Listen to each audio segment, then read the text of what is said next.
इस वक्त की बड़ी खबर जिसके साथ हम शो की शुरुआत करने वाले हैं, जासूसी नेटवर्क और ये जासूसों का नेक्सस जिसको लेकर रोज नए खुलासे हो रहे हैं। ऑपरेशन सिंदूर के बाद जासूसों को लेकर अब जो खुलासा हो रहा है, जासूसी के इस जाल में ज्योति अकेली नहीं है। हरियाणा हो, पंजाब हो या फिर उत्तर प्रदेश, इन राज्यों से आप जानते हैं पहले ही 10 लोगों को तो गिरफ्तार किया जा चुका है, लेकिन अब कुछ और गिरफ्तारियां हुई हैं। जासूसी के आरोप में 2 और गिरफ्तार किए गए हैं। पहली गिरफ्तारी उत्तर प्रदेश के वाराणसी से हुई है, तुफैल नाम के व्यक्ति की हुई है। यूपी एटीएस ने तुफैल को अरेस्ट किया है। और दूसरी गिरफ्तारी दिल्ली से हुई है, दिल्ली के सीलमपुर इलाके से हुई है। यहां से हारून नाम के शख्स को गिरफ्तार किया गया है। इन दोनों का नेटवर्क भारत में स्थित पाकिस्तानी हाई कमीशन से, यानी पाकिस्तान हाई कमीशन भारत में कुछ लोगों को पैसे का लालच देकर ये जासूसी का नेटवर्क बना रहा था। और इसका खुलासा हुआ ज्योति से सुरक्षा और जांच एजेंसियों की पूछताछ के बाद। आगे बढ़ते हैं। यूपी एटीएस के मुताबिक दिल्ली से हारून नाम के जिस व्यक्ति को पकड़ा गया वो सीलमपुर का रहने वाला है, स्क्रैप का काम करता है।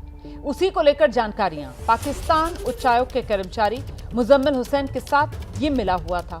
मुजम्मिल, जिसे भारत सरकार ने संदिग्ध गतिविधियों के चलते निष्कासित कर दिया, पाकिस्तान में आरोपी हारून की रिश्तेदारी है और पाकिस्तान जाने के सिलसिले में ही उसकी मुजम्मिल से मुलाकात हुई। इसी के बाद दोनों का संपर्क और बढ़ गया। मुजम्मिल के साथ मिलकर हारून वीजा के नाम पर लोगों से पैसे ऐंठने लगा और इसके बाद बात आंतरिक सुरक्षा से जुड़ी कई अहम सूचनाएं देने तक पहुंची। हारून ने वीजा दिलाने के नाम पर मुजम्मिल के लिए अलग अलग खातों में कई लोगों से पैसे जमा करवाए और फिर कमीशन के बदले मुजम्मिल के बताए हुए लोगों को कैश दिया। पूरी रकम का इस्तेमाल देश विरोधी गतिविधियों में हो रहा था।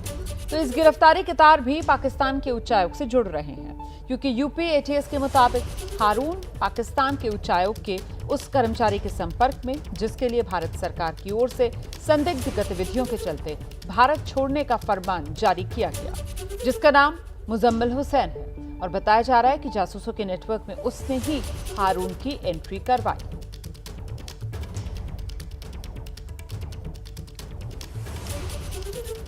तो जासूसी के आरोप में पकड़े गए मोहम्मद हारून दिल्ली का सीलमपुर का रहने वाला है। एबीपी न्यूज की टीम उसके घर पहुंची।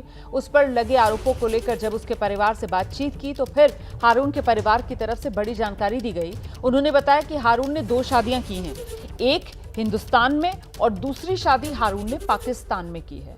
हारून की एक पत्नी पाकिस्तान में ही रहती है और उसी से मिलने के लिए हारून अक्सर पाकिस्तान जाया करता था। मोहम्मद हारून को यूपी एटीएस की टीम ने गिरफ्तार किया है और तस्वीरें हम आपको दिखा रहे हैं मोहम्मद हारून के घर की। यहीं पर मोहम्मद हारून अपने परिवार के साथ सीलमपुर के ब्लॉक में स्थित इसी घर में रहता था और स्क्रैप का काम करता है। हारून की शादी मतलब क्या पाकिस्तान हुई? अभी माँ से बात की तो आपकी माँ का कहना है पाकिस्तान में हुई। एक शादी पाकिस्तान में हुई है बाद में, और पहली शादी जो है इंडियन में हुई है। नाम क्या क्या है? एक उनका शवाना है जो पहली वाली पत्नी है, इंडियन है, और उसका नाम शिम्मी है। अच्छा, कब शादी हुई थी पाकिस्तान? पाकिस्तान में 2 से 3 साल हो गए होंगे, इसका कंफर्म नहीं है मुझे। वो यहीं पर रहती सिम्मी जो पाकिस्तान? वो पाकिस्तान में ही है। कहाँ पे पाकिस्तान में शादी हुई? ये गुजरावाला में। हाँ। अच्छा, तो कैसे मतलब रिश्तेदार है हमारे वो? हाँ, रिश्तेदारी में फूफी रहती है हमारी। तो ये बताइए, जो आरोप लग रहे हैं हारून के ऊपर कि वो पाकिस्तान उच्चायोग में जो मोहम्मद मुजम्मिल हैं उनके साथ काफ़ी अच्छे संबंध थे और तमाम जो जानकारियां हैं वो हारून ने उन तक पहुंचाई, जो खुफिया जानकारियां भारत की जो सुरक्षा के तहत बहुत महत्वपूर्ण जानकारियां, ये जानकारियां हारून ने दी। ये आरोप मतलब पुलिस की तरफ से हारून के ऊपर लगा। ये सरासर गलत है। वो सिर्फ उसका यही था कि उसकी शादी वहाँ हुई है, उससे मिलने जाता था अपनी बीवी से, बस। बाकी और उसका कोई मकसद नहीं था और कोई।